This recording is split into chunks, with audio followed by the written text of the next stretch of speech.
तो आज का वीडियो थोड़ा छोटा होने वाला है, but I think it's very important to discuss this.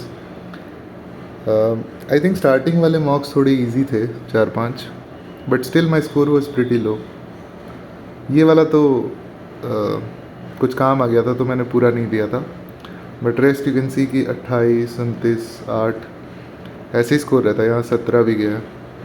तो basically I was scoring a little bit less than what I wanted to, but I improved quite a lot. मतलब 31 हो गया, फिर 31, 45, then 35, 36, 38, but these were very difficult mocks. तो आज मैं बताऊंगा कि मतलब इम्प्रूव कैसे करना है, क्योंकि गलतियां तो हम करते हैं मॉक्स में, बट हम इम्प्रूव नहीं करते उससे। Let's get to the point, कैसे इम्प्रूव करना है।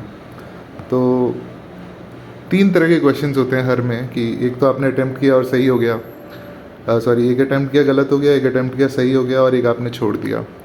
तो I think the most important ones are जो आपने छोड़ दिए, बिकॉज यही आपको इम्प्रूव कराने में हेल्प करेंगे। Let's discuss one by one कैसे करना है। तो जब आपने कोई क्वेश्चन अटैम्प्ट किया और वो सही हो गया, तो मतलब खुश होने से के बजाय मुझे लगता है कि उसका टाइम चेक करना चाहिए। क्रैको में बहुत मस्त चीज़ है ये, कि आप टाइम चेक कर सकते हो और उसमें टॉपर का टाइम लिखा होता है। तो अगर आपका टाइम टॉपर से कम है या ऑलमोस्ट इक्वल है या 10 सेकंड ज़्यादा है, ऐसा कुछ है, then it's fine, then you know how to do this question, these kind of questions. लेकिन अगर आपका टाइम टॉपर से बहुत ज़्यादा है, मान लो 1 मिनट एक्स्ट्रा ले रहे हो आप, तो there is definitely different method जो आसान है। वो दूसरा मेथड नीचे क्रैको में डिस्कस भी किया होता है कई बार, बट कई बार नहीं भी किया होता है। तो ट्राई एंड फाइंड आउट मेरे हिसाब से कि क्या आसान तरीका हो सकता है। जैसे वर्क एंड टाइम जो है, this is a very difficult topic, but अगर आप एफिशिएंसी से करोगे ना, तो बहुत कम टाइम लगता है इसको करने में। तो ये तरीका मैंने फाइंड आउट किया है कि वर्क एंड टाइम के क्वेश्चन वैसे बहुत लेंदी होते हैं, but if you find a work around की एफिशिएंसी के से कैसे सॉल्व करना है क्वेश्चंस, देन जल्दी हो जाते हैं क्वेश्चंस। तो बेसिकली जिस भी क्वेश्चन में आपका टाइम टॉपर से ज़्यादा है ना, try and find a different method to solve the question. ये तो हो गया अटेम्प्टेड एंड करेक्ट। ठीक है, तो अगर आपने 40 मिनट का मॉक लिखा है, तो मेरे हिसाब से कम 1 घंटा उसको एनालाइज करना चाहिए। Then only you will improve. अगर आप एनालाइज करने में 1 घंटा नहीं लगाओगे तो इम्प्रूवमेंट नहीं होगा। ठीक है, तो अटेम्प्टेड एंड करेक्ट का ये सीन है। अटेम्प्टेड एंड इनकरेक्ट मतलब मेरे हिसाब से मेरा जितना वो है ये जनरली वो क्वेश्चंस होते हैं जो मुझे कॉन्सेप्ट पता है, बट मैं सिली मिस्टेक्स कर रहा हूँ। एंड सिली मिस्टेक्स को मिनिमाइज करने का सिंपल सा तरीका है that you have to practise more. And practise more एक ही तरीके से कर सकते हो, by solving as many questions of that topic as you can. तो अगर वर्क एंड टाइम आपका, हर बार आप सिली मिस्टेक्स करते हो वर्क एंड टाइम में, तो eventually you have to give 10-20 marks to understand कि किस चीज़ में आप लगातार सिली मिस्टेक्स कर रहे हो। एडिशन में कई बार एडिशन मेरे को बहुत दिक्कत होती है जब एडिशन करता हूँ मैं। जैसे 115 एंड 73 मेरे से कई बार ये भी गलत हो जाता है, 79। तो these are kinds of mistake that I try and solve.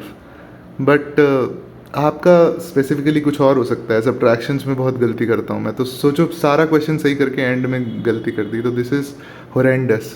इससे अच्छा तो नहीं करते क्वेश्चन। तो try to minimise these kinds of mistake, and as you can see मतलब इवेंचुअली इम्प्रूव करोगे आप। तो देखो मेरे इनकरेक्ट बहुत कम होते हैं, as you can see incorrect का नंबर बहुत कम है। 3, 2, 1, 2, 2, 4, यहाँ बहुत गलती हुई है। 2, 3, 3, 2, 3, 1। This should be minimise to, I think जब पिछली साल कैट लिखा था मैंने, मेरा एक भी क्वेश्चन गलत नहीं था। I had 0 incorrect. I score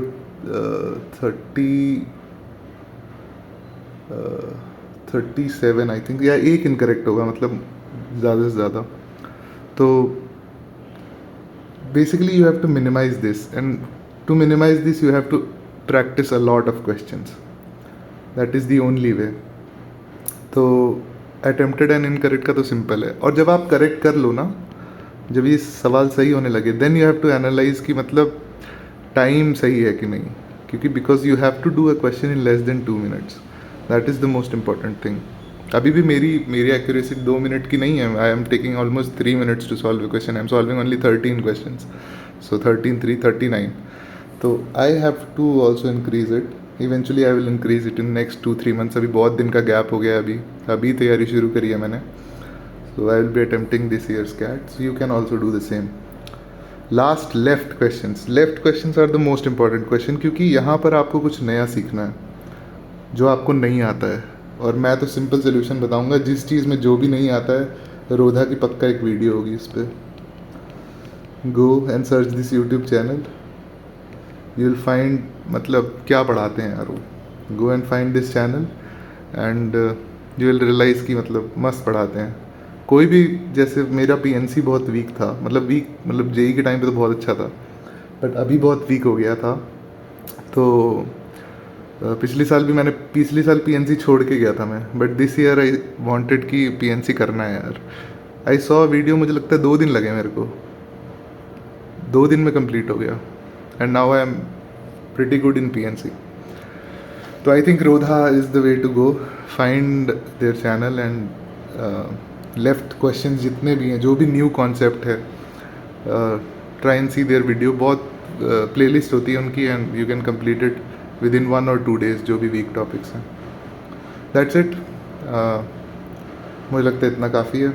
पढ़िए आप लोग एंड इम्प्रूव योर स्कोर्स और आग लगा दो इस बार 100 percentile. Cool. Hope you learn something new.